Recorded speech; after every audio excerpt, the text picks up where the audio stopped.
ही एक कर्नाटकमधील घटना. एक 8 महिन्यांचं बाळ जे छान पद्धतीने घरामध्ये खेळत होतं. घरामध्ये सगळं काही नॉर्मल चाललं होतं.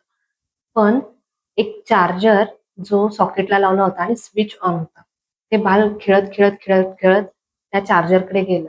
आता लहान बाळ प्रत्येक गोष्ट तोंडामध्ये घालून नवनवीन गोष्टी एक्सप्लोर करायचा प्रयत्न करत असतं.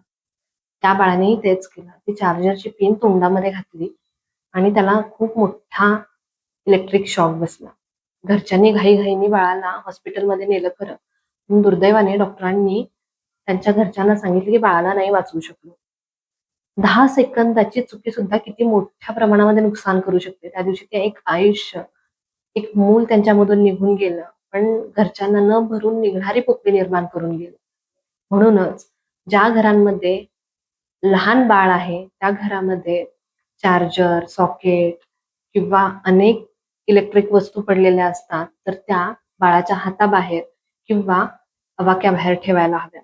कारण 10 सेकंदाची चूक किंवा 10 सेकंदाचं दुर्लक्ष सुद्धा खूप मोठी हानी करू शकतं. ही गोष्ट लक्षात घ्या.